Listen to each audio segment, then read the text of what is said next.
दोस्तों LIC in Borderland season 3 ने हमें एक ऐसी दुनिया में वापस खींच लिया जहां मौत हर कोने पर खड़ी है। लेकिन जिस तरह से सीजन 3 खत्म हुआ है उसने लाखों फैंस के मन में एक ही सवाल छोड़ दिया है कि हमें एलआईसी इन बॉर्डरलैंड सीजन 4 देखने को मिलेगा, और अगर हाँ तो उसकी रिलीज डेट क्या होगी। आज हम इसी सस्पेंस और जोकर कार्ड के रहस्य पर बात करेंगे। देखिए, अगर आपने एलआईसी इन बॉर्डरलैंड सीजन 3 देख लिया है तो आप जानते हैं कि अब कहानी वहां नहीं है जहां पहले थी। आरिसू और उसागी अपनी जान हथेली पर रखकर बॉर्डरलैंड से बाहर तो निकल आए हैं, उन्होंने गेम क्लियर कर लिया, वो रियल वर्ल्ड में वापस आ गए हैं। लेकिन क्या सब खत्म हो गया? नहीं। सीजन 3 का अंत एक ओपन एंडिंग है जिसने कहानी को पूरी तरह से बदल दिया है। कई फैंस का मानना है कि बॉर्डरलैंड के सभी खेलों का समापन थोड़ा जल्दबाजी में किया गया है। सबसे बड़ा सस्पेंस जोकर कार्ड का, हालांकि आरईसी को विजेता घोषित कर दिया गया है, लेकिन जोकर का रहस्य अभी भी कायम है। इसका क्या मतलब है? क्या बॉर्डरलैंड अभी भी सक्रिय है? और आखिरी सीन में दिखाया गया लॉस एंजिल्स का वो बार जहां एक एलिक नाम की वेट्रेस है। क्या बॉर्डरलैंड अब ग्लोबल हो चुका है? क्या अब ये सिर्फ जापान तक सीमित नहीं है? ये सारे संकेत सीजन 4 या कम से कम एक स्पिन ऑफ की तरफ इशारा कर रहे हैं।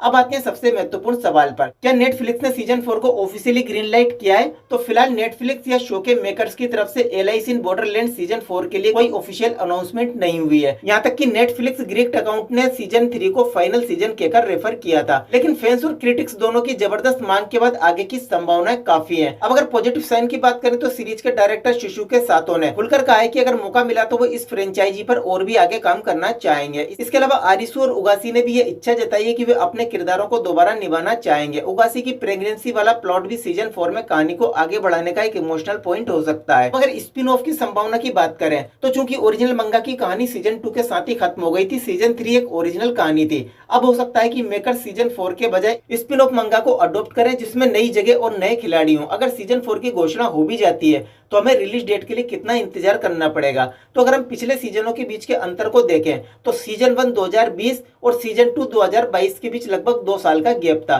सीजन 3 को आने में लगभग 3 साल लगे क्योंकि ये एक ओरिजिनल स्टोरी थी। मान लीजिए कि नेटफ्लिक्स अगले कुछ महीनों में सीजन 4 की घोषणा करता है तो स्क्रिप्ट राइटिंग, प्री प्रोडक्शन और शूटिंग में कम से कम 1.5 से 2 साल लगेंगे। इसलिए सबसे जल्दी रिलीज डेट जो हम उम्मीद कर सकते हैं वे 2027 के पहले हाफ में हो सकती है, लेकिन ये पूरी तरह से नेटफ्लिक्स के ऑफिशियल अनाउंसमेंट पर निर्भर करता है। तो दोस्तों कंक्लूजन ये है कि एलआईसी इन बॉर्डरलैंड सीजन 4 अभी तक कंफर्म नहीं हुआ है, लेकिन सीजन 3 के अंत में छोड़े गए क्लूज और ग्लोबल डिमांड से इसकी उम्मीदें बहुत ज्यादा हैं। ये तय है कि बॉर्डरलैंड की कहानी अभी खत्म नहीं हुई। आपको क्या लगता है, क्या सीजन 4 आना चाहिए या कहानी को यहीं पे खत्म कर देना चाहिए? और अगर सीजन 4 आया तो आप किसे गेम खेलते देखना चाहेंगे? कमेंट सेक्शन में अपनी राय जरूर दें। वीडियो पसंद आया तो वीडियो को लाइक करें, चैनल को सब्सक्राइब करें और बेल आइकन दबाना ना भूलें ताकि आपको सारे अपडेट्स मिलते रहें। मिलते हैं नेक्स्ट वीडियो में।